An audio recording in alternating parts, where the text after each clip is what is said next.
Hey guys, so this is the interesting problem that we covered about 2 days ago. I'm gonna go a little in depth on how to solve it and what's the process of it.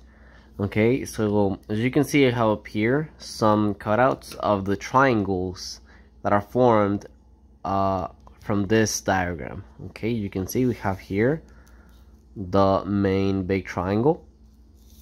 I'm gonna put it down here. We have here the middle triangle, the one in the middle, and we have then the smaller triangle.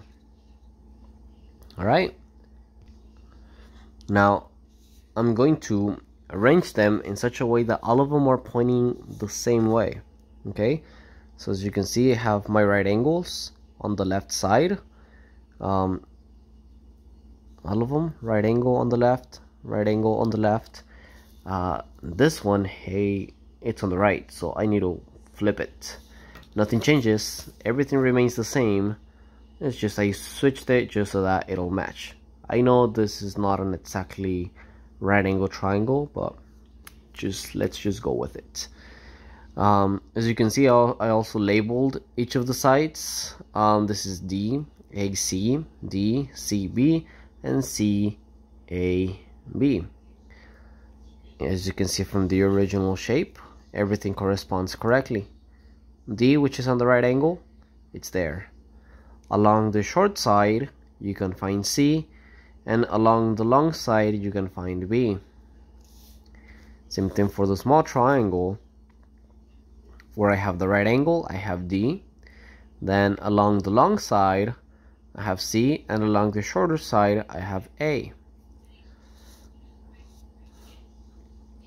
Alright, so I have this. Now the length of CB is 16. Well, what I'm going to do next, actually, let me draw these now on the actual paper. Alright, so here are my triangles now drawn into the paper. And again, now let me just show you how the letters correspond. Okay, on the little triangle, where I have the right angle, I have the letter D. So this is going to be D. You can see this side, you can barely see this side. This side is shorter than this side. And along the short side of the small triangle, this is A. So this is going to be A. Along the longer side, this is going to be C. So this is going to be C. On the medium triangle, again on the right angle, we have the letter D. So this is D. Along the short side, we have C. So along the short side, I should have C. And along the long side, I have B. So from here, along the long side, this is going to be B. Now on the bigger triangle, the whole thing, we have C at the right angle. Here's my right angle. So this is going to be C. Along the short side, I find A. So along the short side, I get A. And along the longer side, it's B. So this is going to be B. Alright, so here are my triangles. Now the easier one to work with, it's going to be the longer one because, well, let's actually put in the numbers. CA is 12. CA, this is 12. Let me see, where else do I have CA? CA here. CA is this hypotenuse, it's also 12. Which makes sense, it is 12 from the small triangle. Now I also have CB to be 16, and here's CB to be 16, so this is 16. Okay, let's see any more CBs. Here's another CB. It's the hypotenuse of the medium triangle, 16. And that's it, that's all I have. I have no more information other than this. Now this is a right triangle. First thing that comes to mind, Pythagorean theorem. So let me set it up so that I can find this missing value. Again, across the right angle is always C. So let's find out what this C value equals to. Okay, so I'm gonna have again a formula for the Pythagorean theorem. It's a squared plus b squared equals c squared, giving me 12 squared plus 16 squared equals that C squared. 12 squared, that is 144. 16 squared, that is 256, equals C squared. Now I'm going to put the C squared on this side now. C squared equals 144 and 256, that is 400. To get rid of that squared, I have to take the square root on both sides. That way the square and the square root will cancel out, leaving me with C equals, and the square root of 400 is 20, because 20 times 20 equals 400. That means this value here, this side length of C, measures 20. Now let me see, where do I write 20? 20. This side length is 20. All right, that's BA. We don't have any more BAs, but that's okay.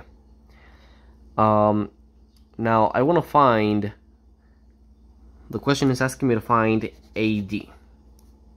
Okay, so AD, if I look for AD is here. I'm looking for this side length here. That's my AD. Now let me look over here. Which of my triangles has AD? This one. This one has AD. I'm looking for this base. Okay, so check this out. I have these two now the middle one, I'm pretty much not gonna worry about this one because I'm not trying to find any side length of the medium triangle. But it's again good to have it there, just in case the problem asks me to find more things.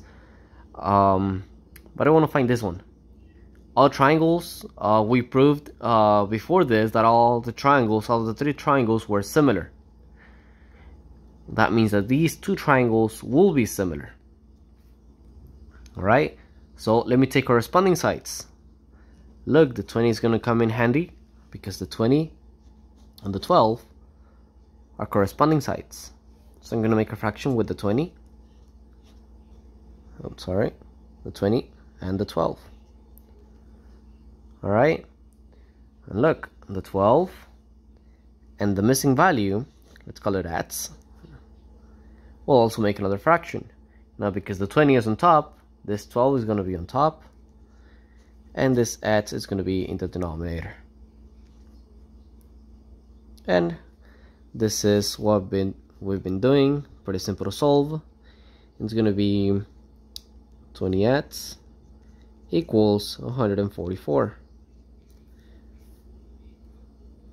divided by 20,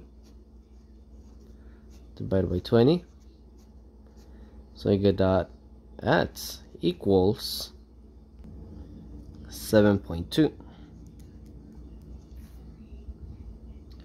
So x equals 7.2. Alright, that means that AD equals 7.2. That was the value they were asking us to find. So AD or DA measures 7.2. This up here measures 7.2. Now I know that the whole BA measures 20. This whole thing measures 20. I can simply just subtract 7.7 from 20 and I can get the missing side.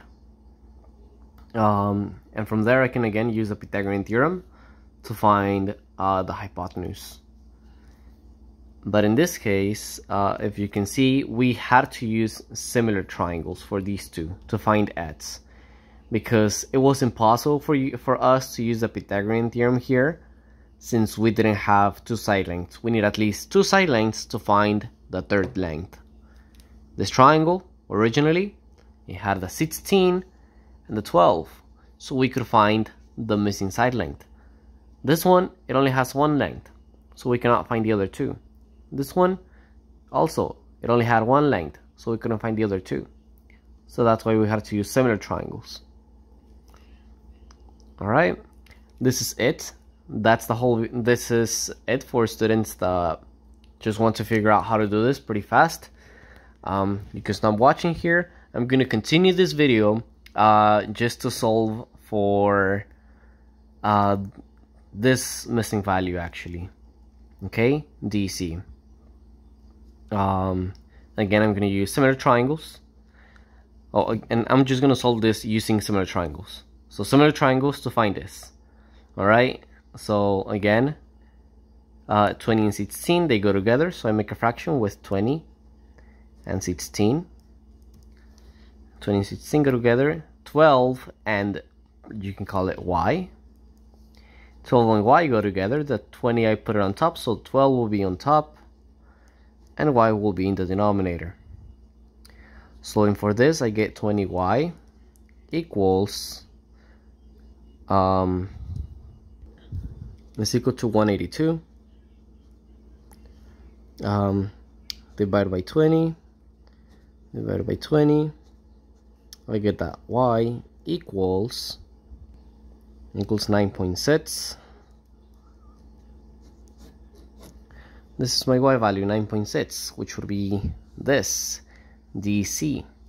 Now check, DC is this side length, so this is 9.6.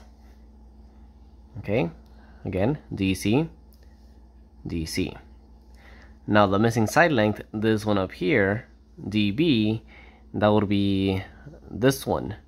Now I already know this is again 9.6. Let me erase this, 9.6. I could use the Pythagorean theorem, but I think at this point it's actually easier to use similar triangles. And let me actually take this blank paper to solve for the missing value. dB, again, corresponding sides. I cannot stress how learning how corresponding sides, it's so important. 20 goes with the 16 because they're both hypotenuse. So I'm going to make a fraction with 20 and 16. Now I'm trying to find this value. Let's call it z. So I'm going to use the 16 and z because they're corresponding values. So I got 20 over 16 already. Nice. Then it's going to be 16 over z equals 16 over z. Solving for z, I get 20z equals 16 times 16, which is equals to 256 divided by 20, both sides, and I get that z equals 12.8. So z equals 12.8, and z is BD. In my original triangle, BD is this, 12.8. Alright, so I found all the side lengths. Again, using the Pythagorean theorem, we found the AB was 20. Let's double check. From A to B, it's supposed to be 20, and 12.8 times 7.2 plus 7.2 gives me a plus 2, that's 10, period, 1, 7 plus 2 plus 1, that is 10, 1 and 1 plus 1 is 2, 20. So this is the whole process. This is how my paper looks after all of this work. Again, if you follow through towards the end of this video on the test, I'll pretty much ask you to only find one side length, like the problem states over here. Okay, it won't make you find all of this, but if you had to, again, depend a lot on Pythagorean theorem, and know that at least you will need to use similar triangles once.